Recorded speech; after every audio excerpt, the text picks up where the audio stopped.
कहानी की स्टार्टिंग एक ऐसे हैंडसम से सीईओ को दिखाते हुए होती है जिसके पास ना ही पैसों की कमी होती है और ना ही पावर की। वो शहर का सबसे ज्यादा ताकतवर बिजनेसमैन सीईओ होता है, लेकिन फिर भी वो खुश नहीं होता है क्योंकि वो बहुत ही जल्द मरने वाला होता है। डॉक्टर ने तो उसे यहाँ तक कह दिया होता है कि वो 6 महीने से ज्यादा दिन तक जीवित नहीं रह सकता है। यान अपने आप को बचाने के लिए काफी समय से मेहनत कर रहा होता है, लेकिन अब वो अपनी बीमारी से पूरी तरीके से हार चुका होता है, इसीलिए वो अपनी मौत को एक्सेप्ट कर लेता है। उसकी कंडीशन धीरे धीरे खराब होने लगती है, जिस वजह से वो गाड़ी के कंट्रोल को खो देता है और उसका एक्सीडेंट होने वाला था। तभी हमारी कहानी की मेन लीड चुआन यहाँ पे आ जाती है और अपने पावर का यूज करते हुए यैन की कार का एक्सीडेंट होने से बचाती है। आगे जाकर जब वो यैन को पास से देखती है तब उसे एक ही नजर में पता चल जाता है कि किसी ने इसे बहुत ही ज्यादा खतरनाक जहर दिया है, इसीलिए वो बिना वक्त को जाया किए अपने पास से एक्यूपेंचर की चीजें निकालती है और उसे ट्रीट करने लगती है। थोड़ी ही देर के अंदर वो उसकी जान बचा लेती है और यहाँ से चली जाती है। चुआन का जन्म कुलिंग अमर संप्रदाय की एक फैमिली जियांग फैमिली में हुआ था। इस संप्रदाय में कुछ ऐसे लोग भी थे जिन्हें स्टार्टिंग से ही जादू के बारे में पता था, इसीलिए स्टार्टिंग से ही चुआन को भी जादू में इंटरेस्ट आने लगा और जैसे जैसे वो बड़ी हुई तब तक उसने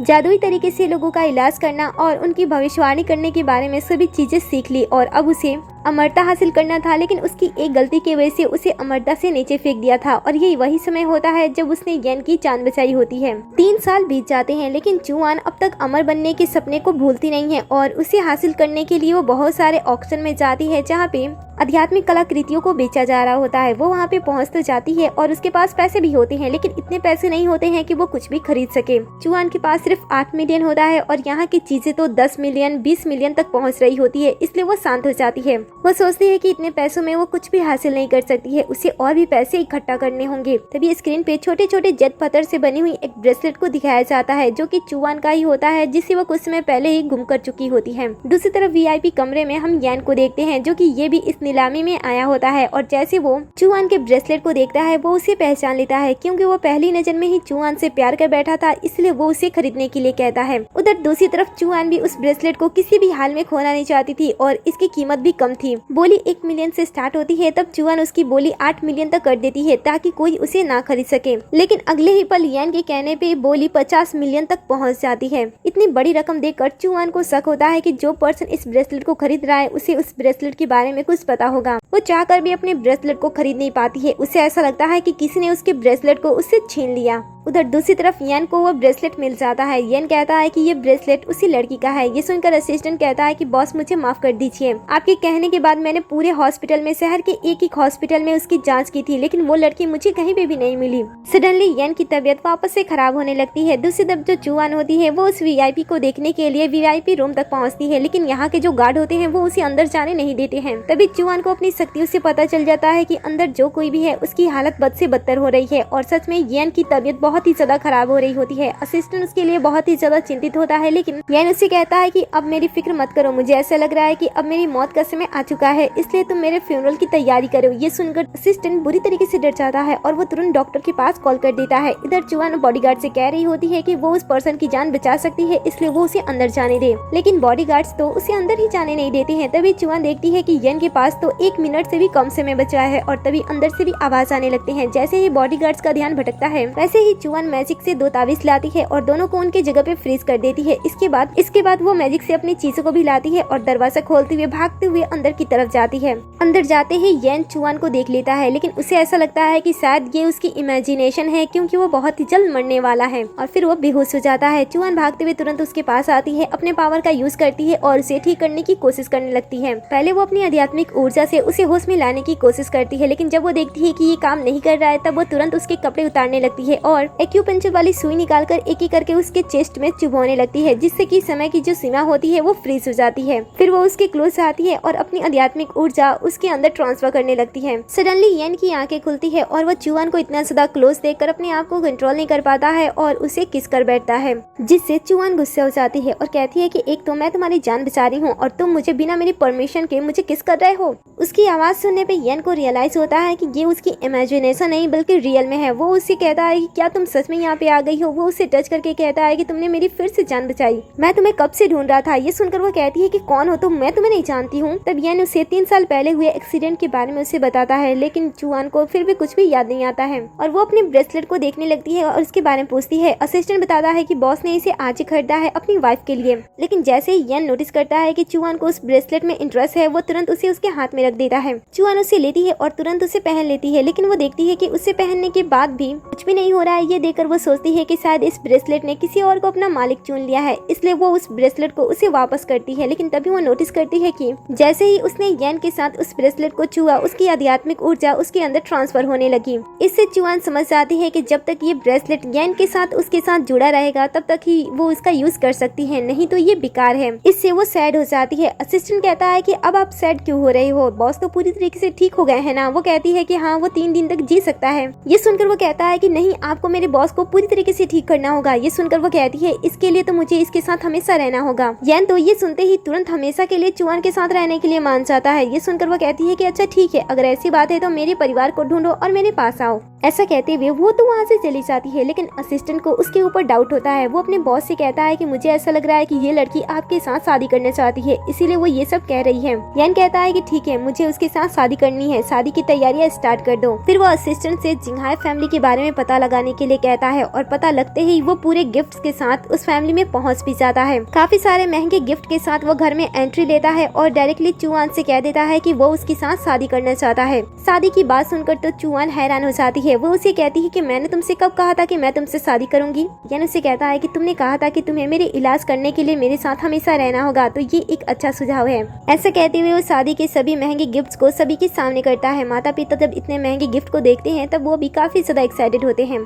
साथ ही चुआन को भी ये सभी चीजें पसंद आती है। येन उस ब्रेसलेट को उसे देते हुए कहता है कि मैं तुमसे शादी करना चाहता हूँ ताकि तुम मेरा अच्छी तरीके से ध्यान रख सको। हम 1 महीने का कॉन्ट्रैक्ट पेपर बनाएंगे और जब तुम चाहो, जब तुम्हें ऐसा लगे कि तुम्हें मेरे साथ रहना नहीं है, तुम उसी वक्त मुझे डाइवोर्स दे सकती हो और शादी के बाद तुम्हें जो चाहिए वो सब कुछ मैं तुम्हें ला कर दूंगा। ये सुनकर वो भी थोड़ी देर के लिए सोच में पड़ जाती है, क्योंकि उसे आध्यात्मिक कलाकृतियों को हासिल करने के लिए और इस ब्रेसलेट के पावर को भी लेने के लिए उसे पैसों की जरूरत है और साथ ही येन की, इसीलिए शादी एक अच्छा मौका है। सोच विचार करने के बाद चुआन येन के साथ शादी करने के लिए तुरंत मान जाती है, लेकिन इससे उसके पेरेंट्स और उसका भाई सभी उसके लिए चिंतित होते हैं। वो उसे अपने पास लाते हैं और कहते हैं कि आखिर तुम्हें इस लड़के में क्या पसंद है, तुम्हें पता भी है कि अफवाह ये है कि ये थोड़ी देर के अंदर मर जाएगा, इसलिए तुम इसके साथ शादी ना करो। ऐसी बातें सुनकर येन उन्हें कन्विंस करने के लिए आगे बढ़ता है और तभी चुआन नोटिस करती है कि येन के पास जो 3 घंटे का समय था वो अचानक से खत्म होते हुए 1 घंटे में बदल गया है। ये देखकर वो तुरंत उसकी जान बचाने के लिए उसके पास आती है और उसके हाथ को पकड़ती है, लेकिन इतने से कुछ भी नहीं होता है। चुआन समझ जाती है कि अब उसे कुछ बड़ा करना होगा। वो थोड़ी डरते हुए अपनी फैमिली की तरफ देखती है और मन ही मन उनसे माफी मांगती है और फिर वो सबके सामने येन को किस करने लगती है, क्योंकि उसे पता था कि ऐसा करने से ब्रेसलेट की जो पावर है वो दुगनी तेजी से येन के अंदर ट्रांसफर हो सकती है और सच में ऐसा ही होता है। ये देखकर चुआन पता है ये रस्म है, लेकिन मैं भूल गया था, आप इसे ले सकते हो, इसमें बहुत सारे पैसे हैं।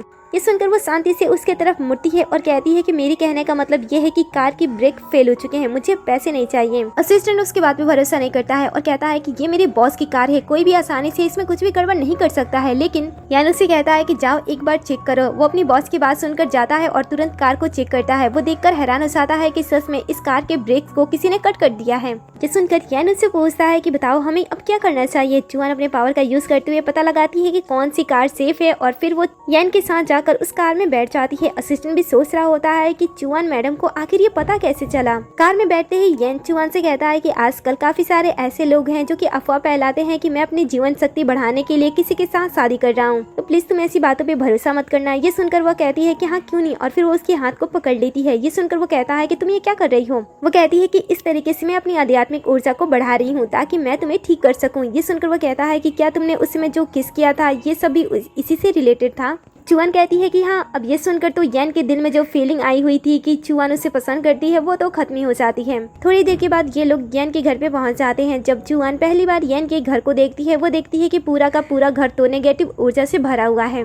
वो तुरंत समझ से आती है कि येन के साथ जो कुछ भी हो रहा है वो उसकी बीमारी नहीं है, कोई उसका दुश्मन है जो कि जानबूझकर उसे जान से मारने की कोशिश कर रहा है और इसीलिए उसने पूरे घर को आत्मा को निगलने वाले चक्रव्यूह के साथ बांध दिया है ताकि इसके अंदर रहने वाली बुरी आत्मा यहाँ पे रहने वाले लोगों को एक एक करके उनकी शक्तियों को सोख जाए और ताकतवर हो जाए। वो ऐसा सोच रही होती है और इन सारी चीजों के बारे में जैसे वो येन को बताने वाली होती है तभी असिस्टेंट चुआन को बताता है कि उसके बॉस नास्तिक है, वो किसी भी ऐसी चीजों पे भरोसा नहीं करते हैं, वो सिर्फ साइंस पे भरोसा करते हैं। अब ये सुनकर उसे थोड़ी सी चिंता होने लगती है क्योंकि वो तो एक आध्यात्मिक गुरु थी जिसे भविष्यवाणी करना और जादुई तरीके से लोगों का इलाज करने के बारे में पता था, लेकिन अगर वो इसके बारे में उससे बताती तो येन शायद उसके ऊपर भरोसा नहीं करता क्योंकि येन की नजर में तो चुआन उसकी कॉन्ट्रैक्ट वाइफ है और साथ ही वो एक्यूपेंचर के साथ लोगों का इलाज करती है, बस वो इतना ही जानता था। इसीलिए वो सोचती है कि वो इन सारी चीजों के बारे में तब तक नहीं बताएगी जब तक वो सब कुछ सही नहीं कर लेती है। फिर वो सभी के साथ घर के अंदर जाती है। घर का माहौल देखकर तो वो और भी ज्यादा हैरान हो जाती है क्योंकि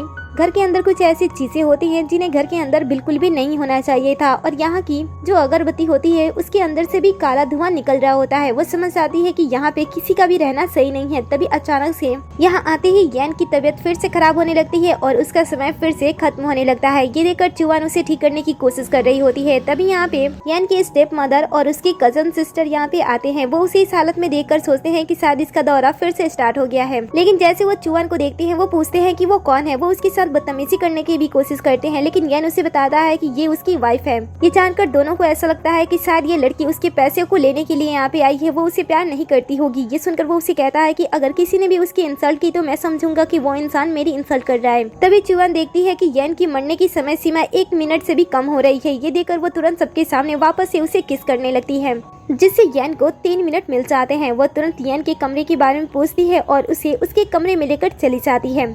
चुआन को ये सब करता हुआ देखकर स्टेप मदर को बड़ा ही गुस्सा आता है। वो मन ही मन उसे अपना दुश्मन मान लेती है। दूसरी तरफ हम येन को देखते हैं क्योंकि वो कुछ और सोच रहा होता है। वो उसे कहता है कि मैं ये नहीं करना चाहता हूँ। ये सुनकर वो कहती है कि जल्दी से अपने सारे कपड़े उतारो, तब तक मैं तुम्हारे लिए पानी को गर्म करती हूँ। वो बाथरूम में जाती है और चुआन के लिए जड़ी बूटी से भरी पानी को बनाती है ताकि उसमें स्नान करने से वो जल्द से जल्द ठीक हो सके। जैसे ही येन वहाँ पे पहुँचता है, चुआन उसके कपड़े उतारकर उसे पानी में बैठने के लिए कहती है और अपनी एक्यूपंचर वाली चीजें निकालने लगती है, लेकिन अचानक से जैसे वो येन को शर्टलेस देखती है वो उसे देखती रह जाती है। फिर जैसे तैसे वो अपने आप को किसी तरीके से संभालती है और एक्यूपंचर ट्रीट करने के लिए आगे बढ़ती है, लेकिन अचानक से उसका पैर फिसलता है और वह येन के ऊपर गिरती है, जिस वजह से इन दोनों का एक्सीडेंटली एक बार फिर से किस हो जाता है, जिससे वो इस बार एम्बैरस होती है। वो उसे तुरंत कहती है कि ये एक एक्सीडेंट था। वो कहता है कि ठीक है। इसके बाद वो उसे ट्रीट करने लगती है। फिर वो उस ऑकवर्ड सिचुएशन से बाहर निकलने के लिए उसके जहर के बारे में उसे बात करने लगती है और कहती है कि इससे तुम्हें बहुत ही ज्यादा आराम मिलेगा। थोड़ी देर उसे ट्रीट करने के बाद वो बाहर आ जाती है और नहाने के बाद येन भी बाहर आ जाता है, जहाँ पे चुआन बेड पे उसका इंतजार कर रही होती है। वो उसे देखते ही अपने पास बैठने के लिए कहती है। इस वजह से वो थोड़ा शर्माता तो है, लेकिन वो उसके पास बैठ जाता है। ये देखकर चुआन उसे टच करते हुए देखने लगती है और कहती है कि तुम पहले से काफी ज्यादा बेहतर लग रहे हो। इस औषधि स्नान की वजह से येन को जीने के लिए काफी ज्यादा दिन मिल चुका होता है, जिस वजह से वो चुआन को थैंक्स बोलता है। वो उसे कहती है कि तुम्हें थैंक्स बोलने की कोई जरूरत नहीं है क्योंकि तुम मेरे VVVIP गेस्ट हो, इसलिए तुम्हें थैंक्स बोलने की कोई जरूरत नहीं है। और फिर वो उसके हाथ को अपने हाथ में थाम लेती है और मन ही मन कहने लगती है कि तुम मेरे लिए सबसे ज्यादा इम्पोर्टेंट हो। तुम्हें पता भी है कि तुम्हारी वजह से मुझे क्या क्या मिल रहा है, पैसे और पावर दोनों मिल रहे हैं, तो तुम्हें छोड़ने का मेरे पास कोई भी ख्याल नहीं है। तभी अचानक से येन की हालत फिर से खराब होने लगती है और वो बेहोश हो जाता है।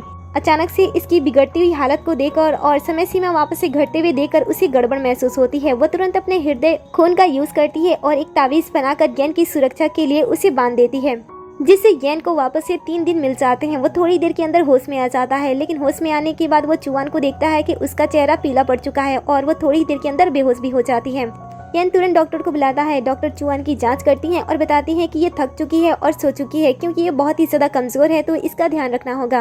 येन कहता है कि डॉक्टर, आप काफी समय बाद मुझसे मिलने के लिए आए हो, तो क्या आप मुझे भी एक बार चेक कर सकते हो क्योंकि मैं कुछ अलग महसूस कर रहा हूँ। ये सुनकर डॉक्टर उसकी भी जाँच करते हैं और कहते हैं कि आप तो पहले से बहुत ही ज्यादा अच्छे हो गए हो। ये सुनकर सौतेली माँ को झटका लगता है और येन समझ आता है कि चुआन सच में उसका इलाज कर रही है और वो सच में उसे बचा सकती है। वो प्यार से उसके हाथ को पकड़ता है और ब्रेसलेट की शक्ति से चुआन थोड़ी देर के अंदर होश में आ जाती है। जब वो येन के सर पे काउंटिंग देखती है तो वो काफी उदास होती है। वो कहती है कि मैंने इसकी जान बचाने के लिए अपने हृदय के खून का यूज किया था, लेकिन इसके पास सिर्फ 72 घंटे ही बचे हैं। मुझे जल्द से जल्द पता लगाना होगा कि आखिर वो कौन है जो कि फू फैमिली के पीछे पड़ा हुआ है। रात होने पे जब सभी सो रहे होते हैं तब चुआन अपनी बालकनी में आती है और घर के ऊपर लगे हुए ये बुरी सुरक्षा कवच को तोड़ने की कोशिश करती है। पहले वो उसकी जांच करती है और उसके बाद वो अपनी शक्तियों का यूज करके उसे तोड़ने की कोशिश करती है। उसे थोड़ी देर के अंदर पता चल जाता है कि वो छोटी मोटी शक्ति से इसे नहीं तोड़ सकती है, इसलिए वो अपनी मन की शक्ति जागृत करती है और उसे इसे तोड़ने की कोशिश करती है। थोड़ी देर के अंदर हमें दूसरी तरफ ताओवादी मंदिर के पुजारी को दिखाया जाता है।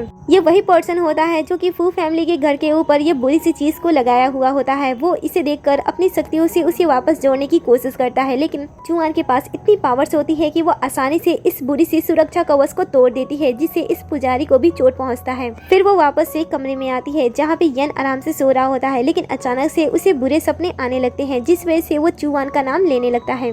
अपना नाम सुनकर वो रुकती है और थोड़ी देर के अंदर यन भी अपने सपने से बाहर आ जाता है। वो उसे देखकर उसकी जांच करने के लिए उसके पास आती है। तब वो उसके हाथ को लेता है और अपने सीने पे रखता है और कहता है कि मैं अगर ठीक हो जाता हूँ तो क्या तुम मेरे साथ हमेशा के लिए रहोगी। अब ये सुनकर तो वो थोड़ी सी हड़बड़ाने लगती है और कहती है कि ये नहीं हो सकता है, तुम मेरे पेशेंट हो और मैं तुम्हारी डॉक्टर हूँ। हमारा रिश्ता कॉन्ट्रैक्ट बेस पे खड़ा है, इसलिए हमें इस तरीके की बातें नहीं करना चाहिए। ये सुनकर वो कहता है कि मैं तुमसे सच में प्यार करने लगा हूँ। ये सुनने के बाद भी वो उसे रिजेक्ट कर देती है। तब यन चुपचाप वहाँ से चला जाता है। चुआन वापस से बैठ जाती है और फोन पे आध्यात्मिक कलाकृतियों को देख रही होती है, जहाँ पे उसे एक घंटी मिलती है जो कि आत्मा को अपने अंदर लॉक कर सकती है। उसे ये चीज पसंद आती है, लेकिन इसकी कीमत बहुत ही ज्यादा होती है। वो अपने पार्टनर शिबा के पास कॉल करती है। शिबा उसे बताता है कि फू फैमिली से उन्हें कॉन्ट्रैक्ट मिला है किसी को ठीक करने के लिए और वो उसे 100 मिलियन देने के लिए तैयार है। ये सुनकर तो वो बहुत ही ज्यादा खुश हो जाती है। उसे इतना ज्यादा खुश देखकर यन भी कमरे में आ जाता है। चुआन तो उसे देखकर और भी ज्यादा खुश हो जाती है और कहती है कि तुमने इतना बड़ा कॉन्ट्रैक्ट किस लिए दिया है। वो शिबा के बारे में बात कर रही होती है, लेकिन यन तो कुछ समझ में नहीं आ रहा होता है। तभी वो देखती है कि उसके बैंक में काफी सारे पैसे भी आ चुके हैं, लेकिन वो उतने नहीं होते हैं जितना कि शिबा ने बताया था। अब ये सुनकर वो सोचती है कि ये तो नास्तिक है, ये इन सारी चीजों पे भरोसा नहीं करता है, तो इसने मुझे पैसे क्यों दिए होंगे। इसलिए वो उससे डायरेक्टली पूछ लेती है कि तुमने मुझे इतने सारे पैसे क्यों भेजे हैं। ये सुनकर वो उसे कहता है कि ये तो तुम्हारे खर्च के लिए मैंने पैसे भेजे हैं। अब ये पैसे भी 100 मिलियन से कम होते हैं, लेकिन फिर भी काफी ज्यादा पैसे उसने भेज दिया होता है। वो उसे कहती है कि मुझे इतने सारे पैसे नहीं चाहिए। तब वो पैसे वापस नहीं लेता है। तब वो कहती है कि ठीक है, ये पैसे मैं तुम्हारे इलाज में तुम्हारे लिए ही यूज करूंगी। वो मान जाता है। दूसरी तरफ हम पुजारी को देखते हैं, जिसके पास स्टेप मदर आती है और यन के बारे में बताती है कि वो तो ठीक हो रहा है।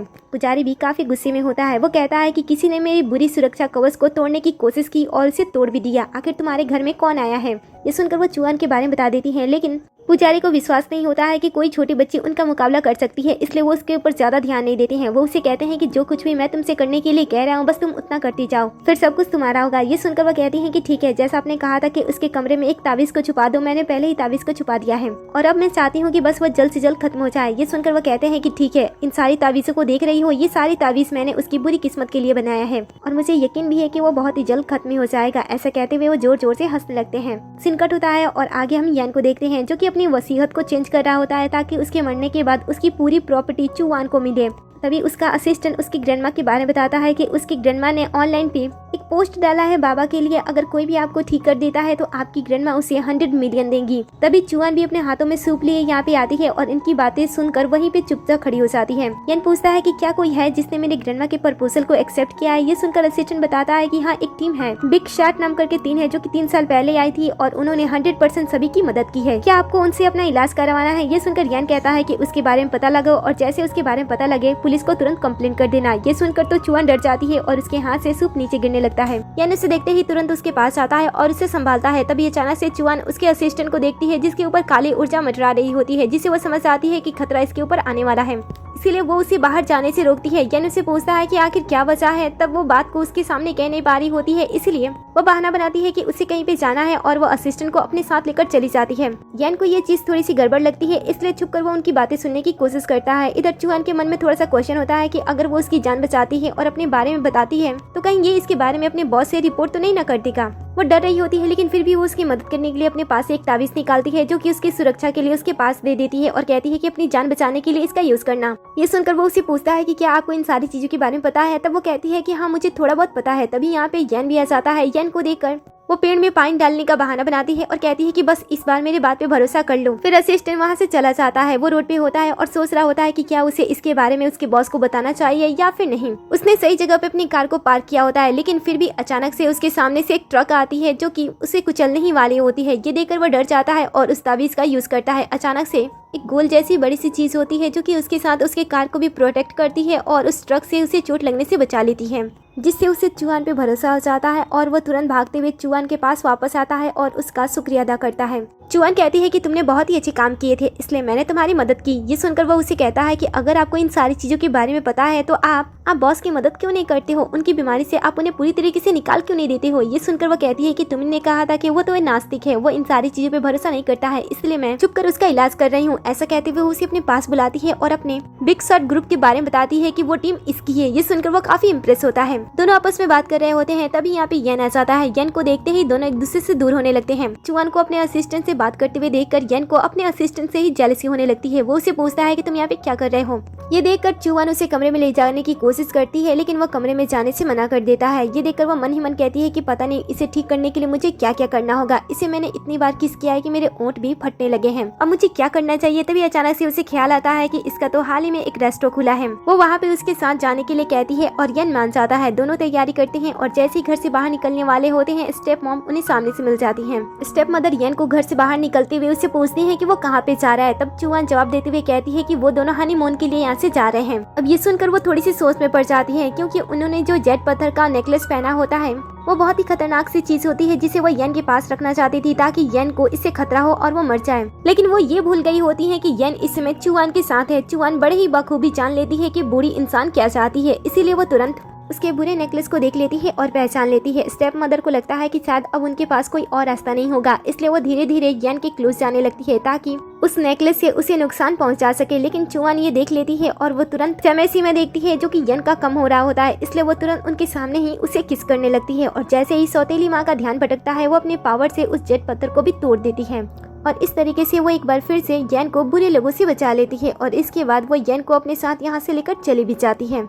स्टेप मदर इससे बहुत ही ज्यादा गुस्सा हो जाती हैं और अब उन्हें चुआन पे पूरा शक होने लगता है कि वो जरूर गड़बड़ करेगी। लेकिन वो भी बहुत ही ढीठ होती हैं। उन्होंने तय कर लिया होता है कि जैसे ये दोनों वापस आएंगे वो उन्हें खत्म कर देंगी। थोड़ी ही देर के बाद वो लोग रिसोर्ट पहुंच जाते हैं। चुआन नोटिस करती है कि येन अपने घर से बाहर आने के बाद काफी बेहतर दिखाई दे रहा है। वो मन ही मन सोचती है कि अगर ऐसा ही रहा तो उसे बार बार किस करने की जरूरत नहीं पड़ेगी। वो उसे कॉम्प्लीमेंट देने लगती है। येन उससे कहता है कि क्या मैं तुम्हें पसंद आ रहा हूँ, क्या तुम मुझे पसंद करती हो। ऐसा कहते हुए वो धीरे धीरे उसके क्लोज जाने लगता है उसे किस करने के लिए।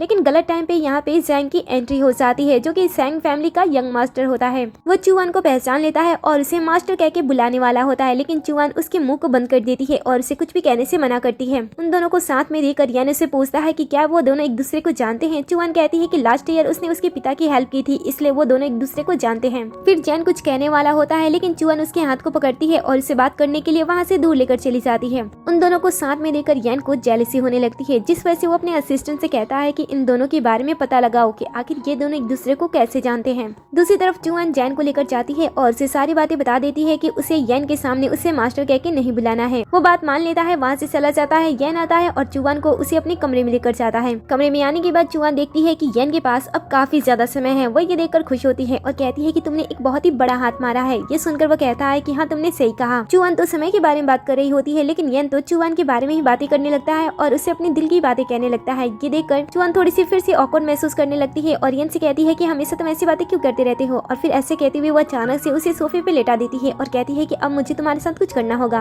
ये सुनकर तो येन की धड़कनें बढ़ने लगती है, लेकिन चुआन बताती है कि वो उसका इलाज करने वाली है। ये सुनकर येन घबराने लगता है और कहता है कि क्या तुम्हें मुझे फिर से किस करना होगा। ये सुनकर वो कहती है कि क्या यार, मुझे ये नहीं करना है, मुझे तो तुम्हें एक्यूपेंचर का यूज करके तुम्हें ठीक करना है ताकि तुम बेहतर महसूस करो। फिर वो उसे ट्रीट करने लगती है। इलाज के दौरान येन अचानक से सो जाता है। ये देखकर चुआन अपना काम जल्दी से फिनिश करती है और वहाँ से चली जाती है।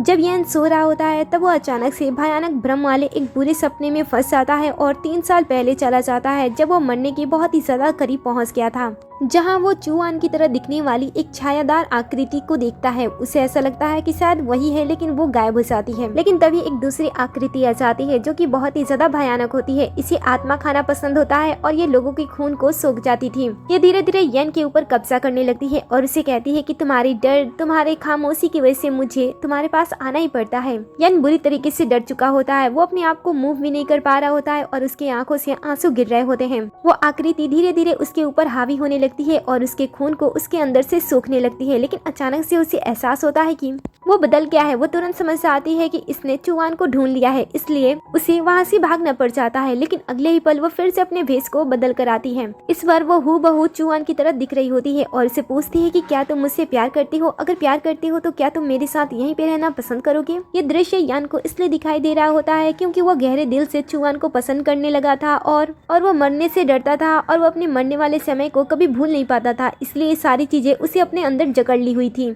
वो धीरे धीरे यान को अपने बातों में फंसाने की कोशिश करती है और धीरे धीरे उसके क्लोज जाने लगती है। यान अपने आप को धीरे धीरे भूल जाता है और इस भ्रम में फंस जाता है। फिर वो जो कह रही होती है वो वही करते जाता है और फिर वो जानबूझकर अपनी जान ले लेती है, जिस वजह से वो रोने लगता है और कमजोर पड़ जाता है। इसी मौके का फायदा उठाकर जो डीमन आकृति होती है वो उसे सोखने लगती है और वो धीरे धीरे बेहोश हो जाता है। अब इस बुरी सी आकृति को ये सारी चीजें थोड़ी देर और तक कंटिन्यू रखना था। उसके बाद वो यान को पूरी तरीके से खत्म कर देती। दूसरी तरफ हम चुआन को देखते हैं जो कि जब लौटती है तब भी वो यान को सोते हुए देखती है, इसलिए वो वहाँ से जाने वाली होती है। लेकिन तभी वो यान की आवाज को सुनती है। वो उसे डरे सहमे से देखती है, इसलिए वो उसके पास आती है, उसे जगाने की कोशिश करती है, लेकिन वो तो अपने सपने से जाग ही नहीं पा रहा होता है। चुआन देखती है कि आसपास तो कोई भी बुराई नहीं है और अचानक से उसे ख्याल आता है कि उसके सपने का दाना उसे खत्म करने वाला है। वो तुरंत उसके हाथ को पकड़ती है, जिससे ब्रेसलेट के पावर दोनों के अंदर जाने लगते हैं और इसके बाद वो उसके सपने में एंटर होती है, जहाँ पे वो एक बुरी सी छायादार आकृति को देखती है जिसने उसका शकल लिया होता है। वो उसे पूछती है कि आखिर तुम मेरी जैसे शकल क्यों ली है? ये सुनकर वो बुरी आकृति कहती है कि ये मेरी दुनिया है, इसमें मैं जो चाहे वो कर सकती हूँ। चुआन कहती है कि ऐसा कुछ भी नहीं होगा, एक तो मेरा चेहरा ले लिया है और ऊपर से यान को मारने की कोशिश कर रही हूँ। ऐसा कहते हुए वो अपने पावर का यूज करती है और आकृति के ऊपर हमला कर देती है। छायादार आकृति तुरंत अपने बिहेवियर को बदलती है और कहती है कि ये तो मेरी दुनिया है और उसके अंदर बहुत ही ज्यादा दर्द, प्यार और खामोशी भरी हुई है, इसलिए तो मैं उसे इतना ज्यादा चाहती हूँ। ये सुनकर वो सोच में पड़ जाती है कि आखिर यान को किस बात का पछतावा है और वो इतना ज्यादा उदास क्यों है। जैसे ही इसका ध्यान भटकता है वो आकृति अचानक से उसके ऊपर हमला कर देती है, लेकिन चुआन इसके लिए पहले से ही तैयार होती है। वो उसके हमले से बच जाती है और कहती है कि तुमने बहुत ही ज्यादा समय बर्बाद कर लिया। ऐसे कहते हुए वो अपने पावर का यूज करती है, एक ताबीज बनाती है और उससे उस आकृति पे हमला करती है, जिससे वो बंद तो जाती है, लेकिन वो उसे कहती है कि वो उसका पीछा कभी नहीं छोड़ेगी। इसके बाद वो भागते हुए यान के पास आती है, उसे जगाने की कोशिश करती है। यान अभी बहुत ही बुरी कंडीशन में होता है, वो ठीक से जाग नहीं पा रहा होता है। चुआन उसे झंझोड़ते हुए जगाती है, अपने ब्रेसलेट पहने हुए हाथ से उसे टच करती है, जिस वजह से दोनों के अंदर आध्यात्मिक ऊर्जा आने लगती है। इसके बाद जैसे जैसे वो धीरे धीरे जागने लगता है, वो उसे होश में आने के लिए कहती है, उसके सपने से बाहर आने के लिए कहती है और फिर दोनों एक दूसरे को किस करते हैं। थोड़ी देर के अंदर दोनों सपने से बाहर आ जाते हैं। यान सुबह में पहले अपनी आंखें खोलता है और वो रात के बारे में सोचते हुए चुआन को देखकर घबराने लगता है। उसे ऐसा लगता है कि चुआन मर गई है, इसलिए वो उसे जगाने की कोशिश करता है। चुआन भी जब जगती है तब वो यान की फिक्र करती है। दोनों ही एक दूसरे को सही सलामत देखकर अच्छा महसूस करते हैं। तभी यान धीरे धीरे चुआन की तरफ किस करने के लिए बढ़ने लगता है। जैसे चुआन को यह एहसास होता है, वो तुरंत उससे दूर हट जाती है और कहती है कि आज मौसम बहुत ही अच्छा है, चलो हमें एक्सरसाइज कर लेना चाहिए। ये सुनकर तुरंत उसके पास आता है, उसे अपनी तरफ खींचता है और उसे किस करने लगता है। चुआन नोटिस करती है कि यान की आंखों से आंसू बह रहा है। ये देखकर वो उसे कहती है कि क्या तुम ठीक हो? वो कहता है कि मैं ठीक हूँ, तुमने एक्सरसाइज करने के लिए कहा था, चलो हम एक्सरसाइज करते हैं। ऐसे कहते हुए वो उसे फिर से किस करने लगता है। चुआन उससे अपने आप से दूर करती है। यान कहता है कि क्या तुम्हें मेरा किस करना पसंद नहीं आया? तुम भी तो हमेशा मुझे किस करती रहती हो। ये सुनकर वो कहती है कि अरे ये वो नहीं है, मैं तो तुम्हें ठीक करने के लिए, तुम्हारे इलाज के लिए तुम्हें किस करती हूँ। यान कहता है कि तुमने मेरे साथ एक्सरसाइज करने के लिए भी कहा था। ये सुनकर कहती है कि चुआन अरे मेरे कहने का मतलब वो नहीं था, मैं तो तुम्हारे साथ मॉर्निंग एक्सरसाइज करना चाहती हूँ, जिसमें आध्यात्मिक ऊर्जा, कल्टिवेशन, ध्यान में इन सारी चीजों के बारे में बात कर रही हूँ। वो फुल कंफ्यूज हो जाती है। यान उसे अपनी तरफ खींचता है और कहता है कि तुम्हारे कहने का ये मतलब था, मुझे तो लगा कि तुम्हें दूसरी तरह का एक्सरसाइज पसंद है। और वो फिर से उसे किस करने के लिए आगे बढ़ता है। चुआन बहाना बनाती है कि उसे फ्रेश होना है और वो तुरंत वहाँ से भाग जाती है। फिर यान रात के सपने के बारे में सोचने लगता है, जहाँ पे वो चुआन के साथ था। वो सोचता है कि क्या ये सारी चीजें सपना थी, क्योंकि वो रियलाइज नहीं कर पा रहा था कि ये सारी चीजें सच में हो रही थी। तो दूसरी तरफ चुआन भी यान के बारे में ही सोच रही होती है कि यान किस तरीके से उसके क्लोज आता है, उसके बारे में तारीफ करता है, उसके छूने को पसंद करता है। साथ ही वो उस छायादार आकृति के बारे में भी सोच रही होती है कि यान को आखिर किस बात का डर है। फ्रेश होने के बाद वो यान के साथ ब्रेकफास्ट के लिए जाती है, जहाँ पे यान उसका बहुत ही अच्छी तरीके से ध्यान रख रहा होता है। और इस बीच वो दोनों एक दूसरे के धीरे धीरे बहुत ही ज्यादा क्लोज भी आ रहे होते हैं, लेकिन गलत टाइमिंग पे यहाँ पे जैंग आ जाता है। जैन को देखकर यान बड़ा ही गुस्सा होता है। जैन कहता है कि तुम्हारा रिजॉर्ट तो बहुत ही ज्यादा अच्छा है, मुझे यहाँ पे काफी अच्छा लग रहा है। बाद में वो यहाँ की चीजों को भी खाने की कोशिश करता है, लेकिन यान उसके हाथ कुछ भी लगने नहीं देता है। लेकिन किसी तरीके से जैन उनमें से किसी चीज को खा लेता है। अभी यहाँ पे असिस्टेंट आता है। यान गुस्से में उसे कहता है कि जल्दी जल्दी से इसे यहाँ से लेकर जाओ। जैन कहता है कि तुम तो बहुत ही ज्यादा कंजूस हो, वैसे मैं यहाँ पे फ्री का खाने के लिए नहीं आया था, बल्कि मैं चुआन के लिए कुछ लेकर आया था जिसके अंदर बहुत सारी नेगेटिव ऊर्जा होती है। बॉक्स खुलते ही वो सभी येन के ऊपर हमला करती है, लेकिन चुआन अपने पावर का यूज करते हुए उन सभी को रोक देती है। लेकिन चुआन ने जिस तरीके से येन को टच किया होता है, वो उसे पूछता है कि तुम क्या कर रही हो। तब वो कहती है कि यहाँ पे मच्छर है ना। ये सुनकर वो कहता है कि यहाँ पे मच्छर है। वो आसपास देखने लगता है। जैन अपने पास से जो बॉक्स खोला होता है उसके अंदर से वो एक पेंटिंग निकालता है। वो कहता है कि मैंने इसे अपने ग्रैंडपा के लिए एक नीलामी से खरीदा था, क्या तुम इसे देखकर बताओगी कि ये कैसा है। जैसे वो पेंटिंग को खोलता है, पेंटिंग के अंदर जो लड़की होती है वो काली ऊर्जा के साथ भरी होती है। जैसे ही चुआन को इसकी नजर पड़ती है, वो तुरंत उस पेंटिंग को बॉक्स के अंदर रखकर बंद कर देती है, क्योंकि उसे पता होता है कि येन अंदर से बहुत ही ज्यादा कमजोर है, कोई भी खतरनाक चीज आसानी से उसे अपने कैद में रख सकती है। और होता भी ऐसा ही है। जैसे पेंटिंग खुलती है, अचानक से येन को ठंड महसूस होने लगती है। वो इस बारे में सभी से बातें भी करता है और सबको ये बात काफी अजीब लगती है, लेकिन चुआन समझ जाती है कि उसके साथ क्या हो रहा था। फिर येन जैसे ही एसी के टेम्परेचर को कम करने के लिए आगे बढ़ता है, चुआन फटाक से एक तावीज निकालती है और जैन को दे देती है। वो उसे बताती है कि पेंटिंग में कुछ गड़बड़ है और ये तावीज उसकी सुरक्षा करेगी। साथ ही वो जैन से तुरंत पैसे भी ले लेती है। कुछ देर बाद येन जब वापस आकर बैठता है, तब वो उसे पूछता है कि तुम दोनों आपस में क्या बात कर रहे थे। तब चुआन उसे झूठ बोलती है और कह देती है कि उसे गुप्त रोग की बीमारी है। ये सुनकर वो उसे कहता है कि तब तो तुम्हें उसका इलाज नहीं करना चाहिए। अब जैन को इसके बारे में पता नहीं होता है। तब वो उसे कहता है कि आखिर तुम्हारी वाइफ मेरा इलाज क्यों नहीं कर सकती है। जैन कहता है कि मैं उसका हस्बैंड हूँ और बिना वो मेरी परमिशन के इस तरह के इलाज किसी की नहीं कर सकती है। ये सुनकर तो जैन तो शॉक्ड हो जाता है। वो कहता है कि जब तुमने मेरे ग्रैंडपा की जान बचाई थी, उसी वक्त ये तय हो गया था कि मैं तुम्हारे कर्ज को चुकाने के लिए तुमसे शादी करूंगा, लेकिन उस वक्त कहा था कि तुम किसी से शादी नहीं करोगी, लेकिन तुमने अचानक से इससे शादी क्यों कर ली। जैन कहता है कि आखिर मेरे अंदर बुराई क्या है जो वो मुझसे शादी नहीं कर सकती है। अब इन दोनों के बीच में छोटी मोटी नोकझोंक होने लगती है। जैन चुआन को सुझाव देता है कि वो येन के साथ ना रहे, क्योंकि वो बहुत ही जल्द मर जाने वाला है, इसलिए उसके साथ रहने से कोई भी फायदा नहीं है। अब ये सुनकर तो येन गुस्सा हो जाता है। वो तुरंत जैन के पास आता है और कहता है कि जरा फिर से कहना तुमने क्या कहा था। अब दोनों के बीच में लड़ाई होने लगती है और ये देखकर चुआन दोनों को शांत करती है। वो आसानी से दोनों को हैंडल करती है। पहले वो जैन को डांट लगाती है, इसके बाद वो येन से बात करती है। उसकी बातें सुनकर येन भी उसकी बात मान लेता है और कहता है कि ठीक है, मुझे पता है तुम डॉक्टर हो और तुम्हें हर किसी की इलाज करना होता है, इसलिए मैं अब इस चीज से नाराज नहीं हूँ। सुनकर वो उसके साथ बड़े ही प्यार से पेश आती है और कहती है कि मैं तुम्हारे हाथों से जूस पीना चाहती हूँ। ये सुनकर वो अपने असिस्टेंट को जूस लाने के लिए भेज देता है। तो वो बहाने से येन को अपने से दूर करने की कोशिश कर रही थी, लेकिन जब भी वो बहाना बनाती किसी चीज को लाने के लिए, येन तुरंत उस चीज को अपने असिस्टेंट को लाने के लिए कह देता है। ये देखकर चुआन उसे कहती है कि वो असिस्टेंट मेरा पति नहीं है, तुम मेरे पति हो और मैं चाहती हूँ कि तुम जाओ और अपने हाथों से उस चीज को बना कर लेकर आओ। ये बात उसे पसंद आती है और फिर वो अपने असिस्टेंट के साथ यहाँ से चला जाता है। चुआन कहती है कि बताओ इस पेंटिंग को यहाँ पे किस लिए लाए हो। ये सुनकर वो कहता है कि इस पेंटिंग को मैंने अपने ग्रैंडपा के लिए खरीदा था एक नीलामी में, लेकिन इस पेंटिंग के अंदर जो भूत है वो मुझे बहुत ही ज्यादा परेशान कर रही है। चुआन कहती है कि वो पेंटिंग वाली भूत तुम्हें परेशान नहीं कर रही है, बल्कि वो तुम्हें पसंद करती है और वो तुम्हारे साथ रहना चाहती है। जैन कहता है कि अब मेरे इतने भी बुरे दिन नहीं आए हैं कि मुझे अब एक भूतनी के साथ रहना पड़ेगा, इसलिए जल्दी से इसका इलाज करो। चुआन कहती है कि वो तो मैं ठीक कर दूंगी, लेकिन ये बताओ तुम मुझे बदले में क्या दोगी। ये सुनकर वो कहता है कि तुम्हें जो चाहिए वो सब कुछ मैं तुम्हें दूंगा, चाहे वो हीरे जवाहरात जेट पत्थर हो या फिर कुछ भी हो। तुम्हें पता है कि इस चीज से बाहर निकलने के लिए मैंने अपने पिता के ब्लैक कार्ड को भी चुरा लिया है, ताकि तुम्हें पैसे देने में मुझे कोई भी तकलीफ ना हो। ये सुनकर वो हंसने लगती है। जैंग कहता है कि हंसो मत, मेरा इलाज करो। फिर चुआन के कहने पे जैंग पेंटिंग को बाहर निकालता है और जैसे ही पेंटिंग बाहर निकलती है, उसके अंदर जो भूत होती है वो बाहर आ जाती है। भूत जैंग को हासिल करना चाहती थी, इसलिए वो उसकी तरफ देखती है, लेकिन उसके देखने से ही वो डर जाता है और फटाक से चुआन के पीछे जाकर छुप जाता है। भूत चुआन को कमजोर समझती है और उसे पीछे हटने को कहती है, लेकिन चुआन उसे ऐसा करने से मना करती है और कहती है कि तुम यहाँ से चली जाओ।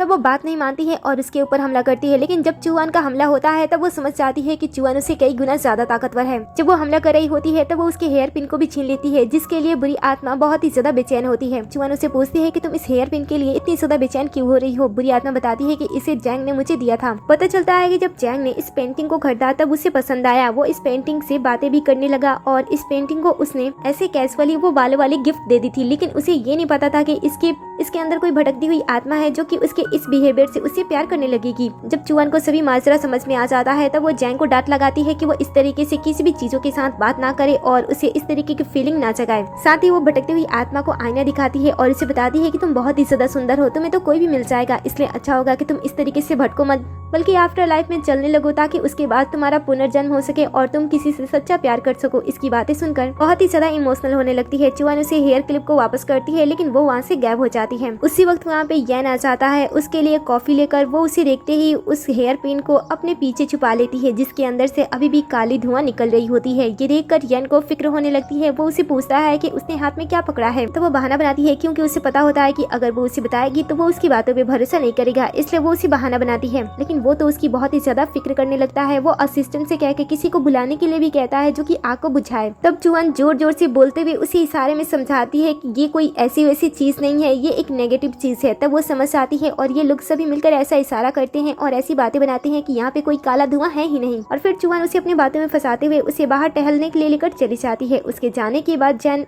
असिस्टेंट से पूछता है कि आखिर तुम्हारे बॉस की प्रॉब्लम क्या है। चुआन उसे दिखा क्यों नहीं रही थी कि उसके हाथ में क्या है। ये सुनकर वो कहता है कि मेरे बॉस बहुत बड़े नास्तिक हैं। ये सुनकर तो वो खुश हो जाता है। वो सोचता है कि चुआन को हासिल करने के लिए उसके पास एक और मौका है। दूसरी तरफ ये दोनों एक दूसरे के हाथों में हाथ थाम के बाहर टहल रहे होते हैं। चुआन ये देखकर सोच रही होती है कि इसकी लाइफ के लिए मुझे हमेशा इसके पास चिपक कर रहना पड़ता है। मुझे तो अब ऐसी फीलिंग आ रही है कि वो कोई बैटरी वाला फोन बन गया है और मैं उसकी चार्जर हूँ जिसे हमेशा ही उसे चिपक कर रहना होगा।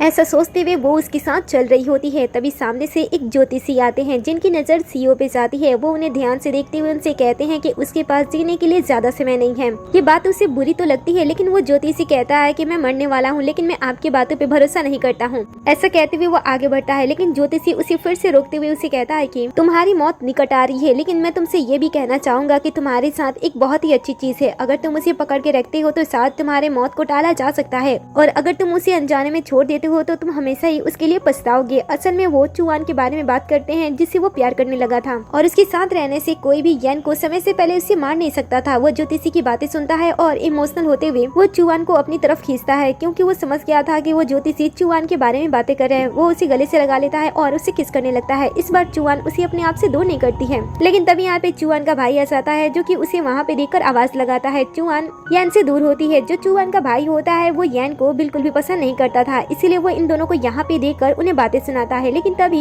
येन उन्हें बताता है कि उसने चुआन के साथ शादी कर लिया है और अब से वो उसकी वाइफ है। ये सुनकर वो कुछ नहीं कर पाता है लेकिन वो अपनी बहन को अपनी गर्लफ्रेंड और उसके दोस्त से मिलाता है। जब चुआन पहली बार अपने भाई की गर्लफ्रेंड को देखती है तो वो समझ जाती है कि वो उसके भाई को धोखा दे रही है। लेकिन उसका भाई बहुत ही ज्यादा सिंपल था इसलिए वो अपनी गर्लफ्रेंड की चालाकी समझ नहीं रहा था। थोड़ी देर के अंदर येन सभी को अपने रिसोर्ट में लेकर चला जाता है और साथ में बैठ के सभी खाना खाने लगते हैं। जैसे ही इन सभी के लिए खाने की चीजें लाई जाती है चुआन सभी नौकरों को उनके ड्रेस के साथ डिशेस को भी बदलने के लिए कह देती है क्योंकि उसने अपनी शक्तियों से पता लगा लिया होता है कि इस लड़की को हरे रंग पसंद नहीं है, इसलिए वो यहाँ पे सभी खाने की चीजें हरी ही मंगाती है जिस वजह से उसे चिढ़ मचने लगती है। चुआन को पता होता है कि ये लड़की कितनी ज्यादा चालाक है इसलिए वो इसके ऊपर ज्यादा पैसा खर्च नहीं करती है। वो सबसे आम चीजें खाने के लिए मंगाती है। तब उस लड़की से रहा नहीं जाता है और वो इनडायरेक्टली चिकन खाने की बात करती है। ये सुनकर चुआन कहती है कि ठीक है तुम्हारे लिए चिकन मंगा दिया जाता है। वो उसके लिए एक टर्टल मंगाती है जिसे ग्रीन चीजों के साथ ही सर्व किया जाता है। ये देखकर तो उसे और भी ज्यादा गुस्सा आने लगता है। धीरे धीरे चुआन उस लड़की की बहुत ही ज्यादा इंसल्ट करती है। खाना खत्म हो जाने के बाद वो लड़की इतनी ज्यादा फ्रस्ट्रेट हो जाती है कि वो अपने दोस्त के साथ कमरे में चली जाती है और इधर चुआन बैठकर उसके बारे में येन और उसके असिस्टेंट को बता देती है कि वो लड़की पक्का अपने दोस्त के साथ उसके भाई को चीट कर रही है। थोड़ी देर के बाद उसका भाई भी यहाँ पे आ जाता है एक बड़े से हरे तरबूज को लेकर और बाद में सभी उसके कमरे के पास आते हैं। चुआन के साथ सभी लोग उसके भाई को हौसला देते हैं कि आगे जो कुछ भी होगा वो ठीक से सहन कर ले। फिर दरवाजा ओपन होता है जहाँ पे चुआन के भाई की जो गर्लफ्रेंड होती है वो अपने दोस्त के साथ पकड़ी जाती है, वो भी अजीब हालत में। भाई ये देखकर बहुत ही ज्यादा गुस्सा हो जाता है और अपना गुस्सा उन दोनों के ऊपर निकालने लगता है। ये देखकर चुआन अपने पावर का यूज करते हुए उसे फ्रीज कर देती है और ये दोनों तुरंत यहाँ से भाग जाते हैं। फिर वो अपने भाई को अनफ्रीज करती है और उसे समझाती है। थोड़ी देर के अंदर वो अपने भाई को पूरी तरीके से समझा देती है। वो समझ भी जाता है और वह कहता है कि वो इस तरीके के लोगों के जाल में अब बिल्कुल भी नहीं फंसेगा। वो उसे समझाती है और साथ ही उसकी सेफ्टी के लिए उसे एक तावीज भी देती है। येन उसके पीछे ही होता है। उसे शक होता है कि उसने कुछ दिया इसलिए वो सामने से चेक करने के लिए आता है। चुआन अपने भाई को इशारा कर रही होती है कि वो उसे छुपा ले लेकिन उसका भाई तो उस तावीज को उसके सामने शो ऑफ करते हुए दिखाता है और कहता है कि मेरी बहन ने इसे दिया है मेरी सुरक्षा के लिए, तुम क्या चाहते हो कि तुम इसे मुझसे लोगे।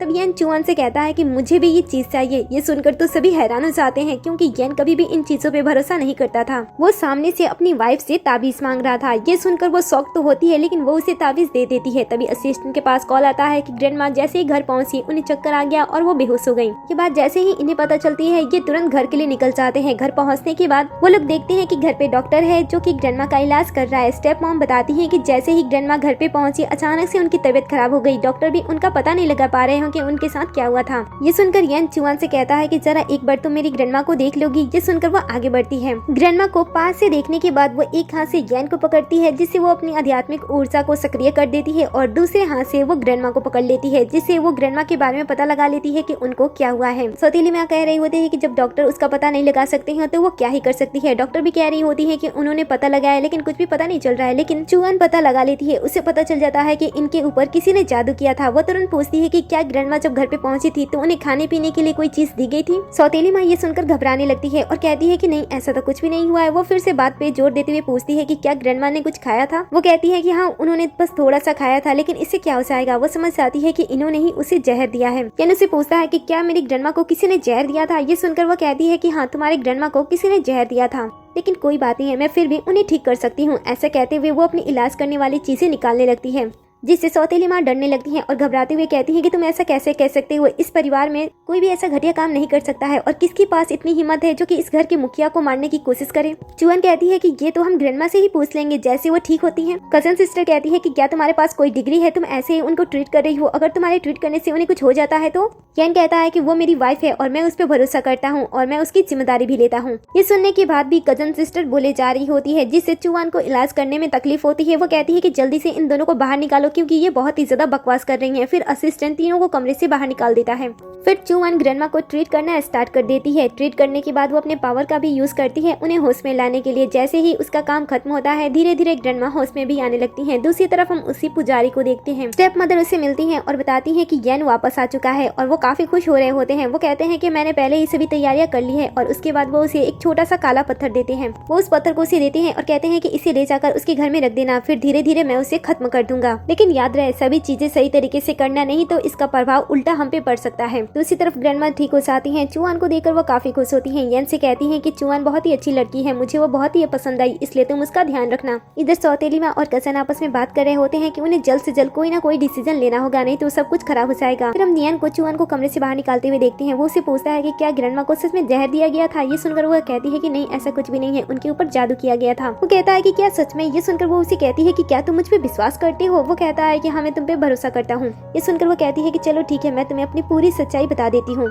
दरअसल जिस बिग शाट के बारे में तुम लोग पता लगा रहे थे, 100 मिलियन वाली लड़की, वो मैं ही हूँ, और मैं एक तावादी पुजारी हूँ। सब कुछ जानने के बाद यन कहता है कि क्या तुम स्टार्टिंग से मुझे धोखा दे रही थी। तुमने मेरी जान बचाने के लिए डॉक्टर बनने का नाटक किया, मेरी ग्रैंडमा से इतने सारे पैसे लिए। ये सुनकर वो कहती है कि इतने ज्यादा नहीं, बस थोड़े से पैसे लिए, और तुम्हें पता है कि जादुई कलाकृतियां कितनी ज्यादा महंगी होती है, उन्हें हासिल करने में कितना ज्यादा मेहनत लगता है। यन कहता है कि तुमने इन सारी चीजों के बारे में मुझे पहले क्यों नहीं बताया था। वो कहती है कि क्या मैं पागल हूँ, मैंने सुना था कि तुम इन सभी लोगों को पुलिस के हवाले कर देती हो, और मैंने तुम्हारे बारे में बहुत सुना है कि तुम इतने भी सीधे नहीं हो, तुमने बहुत सारे लोगों को पुलिस के हवाले कर भी दिया है। इस हालत में बताओ मैं अपने बारे में तुम्हें कैसे बताती। मुझे माफ करना, मैंने तुम्हारे साथ गलत किया, लेकिन सच कहूँ तो तुम्हें सच में जहर दिया गया था, और अगर मैं तुम्हारा इलाज ना करती तो तुम कब के मर गए होते। इसलिए मैं तब से तुम्हारे साथ एक कस्टमर के रिश्ते के साथ बंधी हुई हूँ। ये सुनकर तो उसे बहुत ही ज्यादा बुरा लगता है। वो उसे कहता है कि क्या तुम मुझे एक ग्राहक मानती हो, क्या मैं तुम्हारे लिए सच में एक कस्टमर हूँ, क्या तुमने मुझे कभी भी पसंद नहीं किया। ऐसा कहते हुए वो धीरे धीरे बेहोश हो जाता है। चुआन को उसकी फिक्र होने लगती है। वो अपनी आध्यात्मिक ऊर्जा की फिक्र ना करते हुए उसकी जान बचाने लगती है और अपनी शक्तियां उसके अंदर ट्रांसफर करने लगती है, जिस वजह से वो तो कमजोर होने लगती है। लेकिन कुछ समय के बाद यन धीरे धीरे होश में आ जाता है। जैसे वो होश में आता है, चुआन को इस तरीके से देखता है, वो उसके लिए वॉरिड होने लगता है। वो उसे जगाने की कोशिश करता है। चुआन उसे बताती है कि वो ठीक है, उसने तो बस अपनी शक्तियों को यूज किया था उसे ठीक करने के लिए। अगर वो कुछ कलाकृतियों को हासिल कर लेती है और अपनी साधना कंटिन्यू रखती है तो वो फिर से ठीक हो जाएगी। ये सुनकर वो 3 साल पहले हुए इंसिडेंट के बारे में उसे बताने लगता है। वो कहता है कि 3 साल पहले मैं मरने वाला था, डॉक्टर ने कह दिया था कि मैं ज्यादा दिन तक जीवित नहीं रह सकता हूँ, और उस वक्त तुम पता नहीं कहाँ से आई और तुमने मेरी जान बचाई। तब से ही मैं तुमसे प्यार करने लगा, लेकिन तुम तो मुझे भूल गई हो। लेकिन मैं आज भी तुमसे उतना ही ज्यादा प्यार करता हूँ, क्या तुम मुझे एक मौका नहीं दे सकती हो। ये सुनकर वो उसे कहती है कि मुझे नहीं पता है कि मैंने उस वक्त तुम्हारी जान बचाई थी, लेकिन अगर तुम मुझसे सच में प्यार करती हो तो मैं इस पे सोच सकती हूँ, मुझे कुछ समय चाहिए जवाब देने के लिए। ये सुनकर वो कहता है कि ठीक है। तभी चुआन उसे कहती है कि मैंने अब तक तुम्हें बहुत बार ट्रीट किया है और तुमने उसके पैसे मुझे नहीं दिए हैं। तुम्हें पता है कि हम जैसे लोगों को पैसे दे देना चाहिए, नहीं तो वो लोग ठीक नहीं होते हैं। ग्रैंडमा ने तो पहले ही मुझे पैसे दे दिए थे, लेकिन तुमने अब तक मुझे कुछ भी पैसे नहीं दिए हैं। ये सुनकर वो तुरंत उसे पैसे ट्रांसफर करने लगता है और वो उसे 100 बिलियन ट्रांसफर कर देता है। इतने सारे पैसे देखकर वो हैरान हो जाती है और कहती है कि तुम्हें इतने सारे पैसे नहीं देने लेने हैं। यान कहता है कि मुझे नहीं पता है कि मुझे कितनी बार दौड़े पड़ेंगे और तुम्हें मुझे कितनी बार बचाना होगा, इसलिए मैंने पैसे तुम्हें एडवांस में ही दे दिया है ताकि तुम कभी पैसों की कमी की वजह से मुझे बचाने की ना कोशिश ना करो। ये सुनकर वो मुस्कुराती है। फिर जब वो घर की बालकनी में जाती है तब वो घर के सामने एक अलग तरह की सुरक्षा कवच को महसूस करती है। फिर वो घर के अंदर आती है जहाँ पे सभी लोग मौजूद होते हैं। ग्रैंडमा उसे एक लिफाफा देती है जो कि पैसों से भरा होता है, जो कि फर्स्ट टाइम मिलने पे वो उसे दे रही होती है। इस पैसों को लेने से चुआन थोड़ी सी झिझक रही होती है। तभी यैन उसे कहता है कि तुम उसे ले सकती हो। उसके कहने पे वो मान जाती है, लेकिन वो अपने पास से एक ताबीज निकालती है जो कि ग्रैंडमा की सेफ्टी के लिए उन्हें देती है। फिर यैन अपनी सौतेली माँ से घर की तिजोरी की चाबी मांगता है, क्योंकि वह ऐसा सोच रहा था कि उसकी फैमिली में कोई जादुई कलाकृतियां तो जरूर होंगी। लेकिन चाबी मांगने की वजह से सौतेली माँ अंदर ही अंदर बहुत ही ज्यादा गुस्सा होती है। फिर भी वो चाबी उसे दे देती है। यैन उस चाबी को लेता है और चुआन के साथ तिजोरी घर में जाता है, जहाँ पे चुआन को एक जेड पत्थर मिलता है। वो उस जेड पत्थर को देखकर बड़ी ही खुश होती है। वो यैन से कहती है कि ये पत्थर बहुत ही ज्यादा खास है, अगर इसकी तावीज बनाकर किसी को दे दी जाए तो उसके पास कोई भी नेगेटिव चीज नहीं आएगी और ये तुम्हारे लिए परफेक्ट है। ये सुनकर वो कहता है कि क्या ये मेरे लिए है? वो कहती है कि हाँ क्यों नहीं, और फिर वो उसकी खुफियों के बारे में बताने लगती है। यैन उसे बड़े ही प्यार से देख रहा होता है और फिर वो अचानक से उसे गले से लगा लेता है। वो थोड़ी सी शर्माने लगती है, इसलिए वो उसे अपने आप से दूर करती है और उस जेट पत्थर को उसके हाथ में दे देती है। फिर वो आगे की कलाकृतियों को देखने लगती है। चुआन यहाँ पे आराम से घूम रही होती है, लेकिन उसे ये नहीं पता होता है कि सौतेली माँ ने उस काले खतरनाक पत्थर को यहीं पे रखा हुआ है। अचानक से वो काला पत्थर सक्रिय हो जाता है और आसपास की सभी चीजें हिलने लगती है और जिस लकड़ी की चीज पे उन सभी को रखा गया होता है वो लकड़ी की चीज चुआन के ऊपर गिरने वाली होती है। ये देखकर यैन सामने आ जाता है और उसकी जान बचाता है, लेकिन वो बहुत ही ज्यादा घायल हो जाता है। ये देखकर चुआन उसे तुरंत यहाँ से ले जाने की कोशिश करती है, लेकिन वो देखती है कि काले पत्थर से इस जगह को बांध दिया गया है, जिस वजह से वो इसे यहाँ से नहीं ले जा पाती है। यैन उसे अकेले ही वहाँ से जाने के लिए कहता है और उसकी समय सीमा भी बहुत ही तेजी से खत्म होने लगती है और देखते ही देखते उसका पूरा समय खत्म हो जाता है। चुआन से रहा नहीं जाता है और वो उसके लिए चीख चीख कर रोने लगती है। वो उसे सच्चा प्यार करने लगी थी, इसलिए वो उसे जाते हुए नहीं देख सकती थी। वो उसे बचाने की पूरी कोशिश करती है। वो पहले ताबीज से उसे बांधती है और उसके बाद उसके हाथ में कट लगाती है, फिर अपने हाथ में कट लगाती है और दोनों के खून के रिश्ते एक साथ जोड़ देती है और अपनी पूरी साधना से उसकी जान बचाने की कोशिश करने लगती है। आवाज सुनकर सौतेली माँ और कजन सिस्टर कमरे में आते हैं। वो तो यान को इस हालत में देखकर अंदर ही अंदर बहुत ही ज्यादा खुश होते हैं और जब वो चुआन को देखते हैं कि वो उसकी जान बचा रही है तब वो उसके ऊपर इल्जाम लगाते हैं कि उसने ही उसकी जान ली है। वो तुरंत नौकरों को बुलाते हैं और दोनों को अलग करने के लिए कहते हैं, लेकिन चुआन नौकरों को धक्का देते हुए वापस से यान की जान बचाने के लिए उसके पास आ जाती है। तब सौतेली माँ चुआन के ऊपर ये इल्जाम लगाती है कि जब से ये लड़की यहाँ पे आई है इस घर में हर एक चीज गलत ही हो रही है। वो नौकरों से फिर से उन दोनों को अलग करने के लिए कहती है, लेकिन चुआन फिर से यान के क्लोज आने लगती है। वो उसे बचाने की हर कोशिश कर रही होती है। आखिर में वो उसे किस भी करती है ताकि वो उसे ठीक कर सके, लेकिन फिर भी कुछ भी नहीं होता है। वो बहुत ही ज्यादा रो रही होती है और तभी नौकर फिर से आते हैं और दोनों को अलग कर देते हैं। लेकिन तभी यहाँ पे सही समय पे ग्रैंडमा आती हैं, जो कि यैन को देखकर उसके पास आती हैं। चुआन ग्रैंडमा को समझाती है कि वो यैन की जान बचा सकती है, लेकिन कजन उसके ऊपर इल्जाम लगाती है कि इसने ही यैन की जान ली है और उसने उसे जान से मारने की कोशिश की है। सौतेली माँ भी उसके कान को भर रही होती है, लेकिन चुआन किसी की भी बातें नहीं सुनती है। वो यैन की जान बचाने के लिए फिर से उसके पास चली जाती है। सौतेली माँ फिर से आगे बढ़ती है ताकि वो उन दोनों को अलग कर सके, लेकिन सही समय पे यहाँ पे असिस्टेंट आ जाता है जो कि सौतेली माँ को रोकता है। फिर ग्रैंडमा असिस्टेंट से कहती है कि सभी को कमरे से बाहर लेकर जाओ और कमरे के बाहर निगरानी दो। चुआन आगे बढ़ती है और फिर से यैन की जान बचाने लगती है। वो अपनी जान की फिक्र बिल्कुल भी नहीं करती है। वो कहती है कि भले ही मैं मर जाऊं, लेकिन मैं इसे इस तरीके से मरते हुए नहीं देख सकती हूँ। वो ग्रैंडमा से कहती है कि क्या आप मेरे लिए एक गिलास पानी ला सकती हो। ग्रैंडमा यहाँ से चली जाती है। वो उनका इलाज करती है और ऐसे करते करते वो बेहोश हो जाती है। जब उसकी आंखें खुलती है तो वो बहुत ही ज्यादा कमजोर होती है, लेकिन अच्छी बात ये होती है कि यैन की जान उसने बचा ली होती है। वो उसे देखकर कहती है कि क्या तुम ठीक हो। यैन कहता है कि जब तुम मेरे साथ हो तो कोई भी मुझे नुकसान कैसे पहुंचा सकता है। जब तक तुम मेरे साथ हो, तुम्हें पता है इस बार मुझे लगा था कि मैं सच में मर गया हूँ। जब मैंने अपनी आंखें बंद की थी तब मैं एक अलग दुनिया में पहुंच गया था, जहाँ आसपास मेरे जानने वाले कोई भी नहीं थे और मुझे सामने वाले दरवाजे से आगे जाना था। मैं बहुत ही ज्यादा डर रहा था। मैं उस दरवाजे के पास पहुंच गया था, लेकिन तभी अचानक से पीछे से किसी की आवाज आती है जो कि तुम्हारी होती है। तुम्हारी आवाज सुनकर मैं पीछे पलटा और मुझे एक रोशनी से भरी हुई गली दिखाई दी। जैसे ही मैं उस गली में गया मेरी आंखें खुली और मैं अपने आप को यहाँ देखा। ये सुनकर चुआन समझ जाती है कि वो मौत के बहुत ही ज्यादा क्लोज चला गया था। अगर उसने सही समय पे उसे बुलाया नहीं होता तो वो मर गया होता। वो मुस्कुराती है और कहती है कि मेरे रहते तुम्हें कोई भी मार नहीं सकता है। वो उसके हाथ को थाम लेता है और कहता है कि मुझे तुम्हारे पास ही हमेशा रहना है। चुआन उसकी बातें सुन रही होती है और उसे मुस्कुराते हुए देख रही होती है। वो मन ही मन कहती है कि मैं यहाँ पे किस काम के लिए आई थी।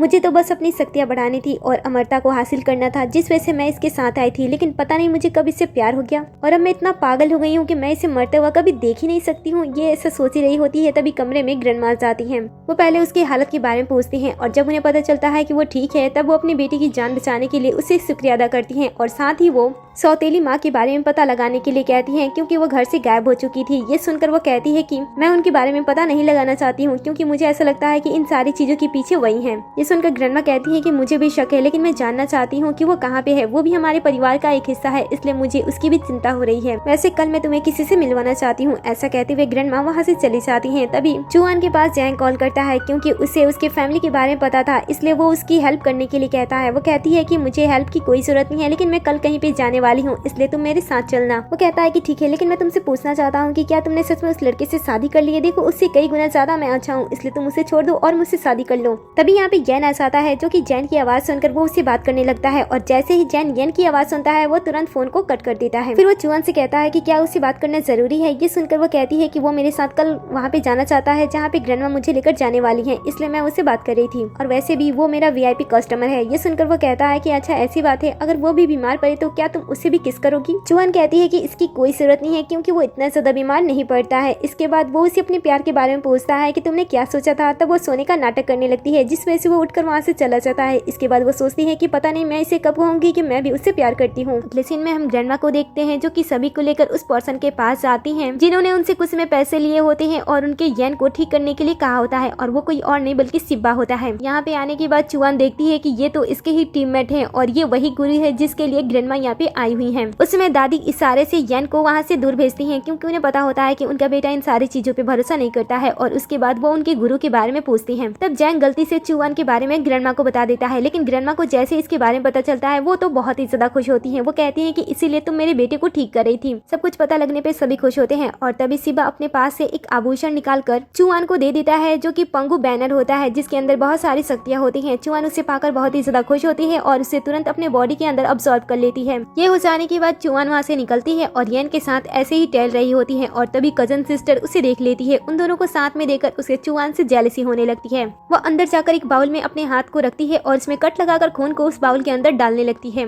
ताकि वो उससे यन के अंदर उसने जो पॉइजन डाला है, जो कि स्टार्टिंग से हम पॉइजन के बारे में सुनते आ रहे हैं, उसे इसी ने ही डाला होता है और उसे सक्रिय करने के लिए वो अपने ब्लड का यूज करती है, ताकि वो उस समय अपने आप पे कंट्रोल खो दे और उसे कसन के पास आना पड़ सके। ऐसा कहते हुए वो उस बॉल के अंदर एक तावीज भी डाल देती है और साथ ही कुछ जहरीली चीजें यन के पास खाने के लिए भी भेज देती है। यन चुआन के साथ अच्छा टाइम स्पेंड कर रहा होता है और जो चीज यन के लिए आई होती है वो चुआन ज्यादा खा लेती है, जिस वजह से जहर उसके ऊपर हावी होने लगता है और वो धीरे धीरे यन के क्लोज आने लगती है। पहले वो उसके पास आती है और उसे दो रास्ते देती है। वो उसे कहती है कि मुझे किसी ने जहर दिया है, इसे उतारने के लिए मुझे किसी के साथ रात बितानी होगी। अगर तुम मुझसे प्यार करते हो तभी मैं तुम्हें अपने पास आने दूंगी। ये सुनकर यन उसे कहता है कि वो तो हमेशा से ही उससे प्यार करता था। इसके बाद ये दोनों एक दूसरे के हो जाते हैं। सुबह होने पे यन काफी खुश होता है, लेकिन जैसे ही चुआन की नींद खुलती है, वो उस तावीज को महसूस करने लगती है और उसे महसूस करते हुए वो कसन के पास पहुंच जाती है, जहाँ पे वो यन का इंतजार कर रही थी। वो उसे देखते ही समझ जाती है कि ये सारी चीजें इसी की करी धरी है, इसीलिए वो अपने पावर का यूज करते हुए इसकी तावीज को नष्ट कर देती है, जिससे कसन का गुस्सा फूट पड़ता है और वो चुआन के ऊपर हमला करती है। लेकिन यहाँ पे यन आ जाता है और वो उसे धक्का दे देता है। फिर वो लोग नोटिस करते हैं कि कसन तो अचानक से पागल हो गई है। चुआन उसे बताती है कि उसके जहर का असर उल्टा हो गया है, इसलिए वो पागल हो गई है। तभी यहाँ पे असिस्टेंट आता है और उसे अपने साथ लेकर चला जाता है।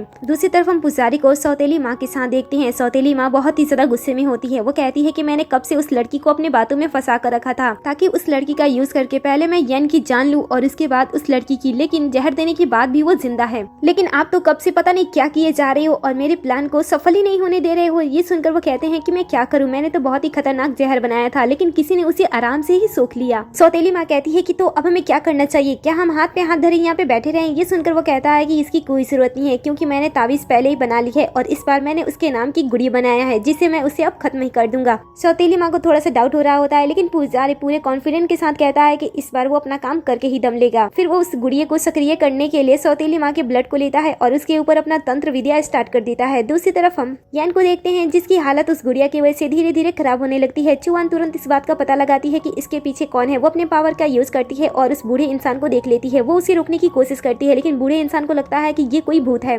तब चुआन अपने पावर का यूज करती है और उसे उसके जगह से हटा देती है और दोनों आमने सामने हो जाते हैं।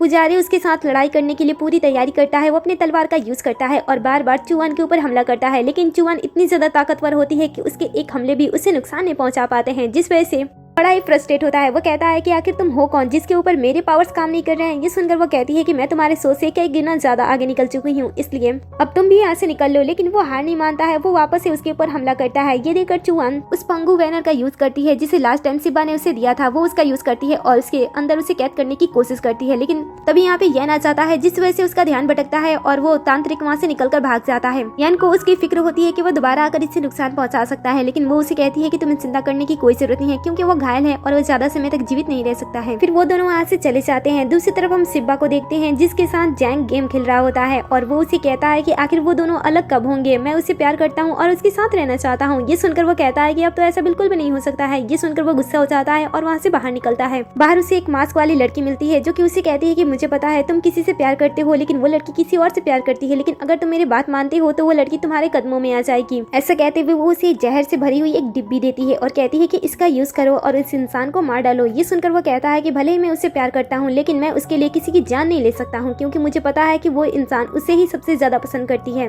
ऐसा कहते हुए वो अचानक से उसके चेहरे को सामने ला देता है जो कि कोई और नई सौतेली माई होती है। तभी अचानक से वो गायब होती है और वो पुजारी आ जाता है। फिर वो पुजारी भी अचानक से गायब हो जाता है। वो इस डिब्बी को देख ही रहा होता है। तभी यहाँ पे सिब्बा आता है। सिब्बा को देखकर वो सारी बातें बता देता है। इसके बारे में पता लगते ही वो तुरंत चुआन को वहाँ पे बुला देता है और सभी बातें चुआन को बता दी जाती है। चुआन अपनी मैजिक से कुछ गणना करती है और उसे पता चल जाता है कि जो वो पुजारी है वो तो लगभग मर चुका है। उसकी थोड़ी सी आत्मा बची हुई है जिसने सौतेली माँ को अपने कब्जे में कर लिया है और उसके हाथों से वो बुरे काम करा रहा है। ये सुनकर यन कहता है कि क्या तुम इन सभी चीजों को ठीक कर सकती हो। चुआन कहती है कि हाँ, क्यों नहीं। तभी यहाँ पे भागते हुए असिस्टेंट आता है और इन सभी को बताता है कि ग्रैंडमा को सौतेली माँ ने किडनैप कर लिया है। दूसरी तरफ हम तहखाने में ग्रैंडमा को देखते हैं जहाँ पे सौतेली माँ भी होती है जिसके ऊपर पुजारी ने कब्जा कर लिया होता है और उसके हाथों से गलत काम करा रहा होता है। लेकिन सौतेली माँ इतनी भी ज्यादा बुरी नहीं होती है। वो यन को बखूबी मारना चाहती थी, लेकिन वो ग्रैंडमा को कोई चोट नहीं पहुंचाना चाहती थी, इसीलिए वो उसे कहती है कि इन्हें यहाँ से जाने दो। लेकिन वो कहता है कि मैं आज सभी को खत्म कर दूंगा। ग्रैंडमा अभी सौतेली माँ को समझा रही होती है कि तुम बुरी नहीं हो, इस इंसान ने तुम्हें बुरा बना दिया है, इसलिए होश में आओ। वो जैसे जैसे धीरे धीरे होश में आने लगती है,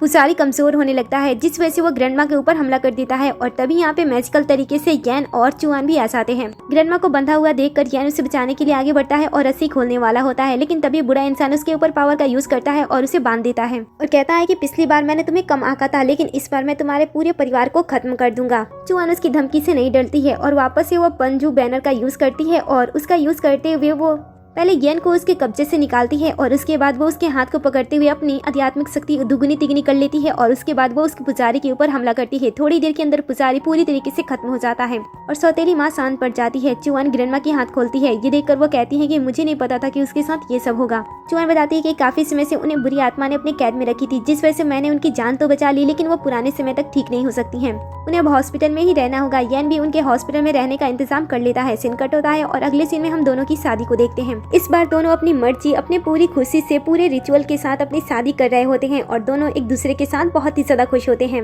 लेकिन शादी हो जाने के बाद भी चुआन का काम उसका पीछा नहीं छोड़ता है और इसी सीन पे इस ड्रामे का दी एंड हो जाता है। आपको ये ड्रामा कैसा लगा, कहानी का एंड कैसा था, मुझे कमेंट में जरूर बताना। क्या आपके पास भी कोई ऐसा प्यार करने वाला है तो कमेंट में जरूर उनका नाम लिखें और जाने से पहले वीडियो को लाइक कर दीजिए, चैनल को भी सब्सक्राइब कर दीजिए जिससे कि आप हमारे हर एक वीडियो से अपडेट रहें। वीडियो पे हाइप करना ना भूलें।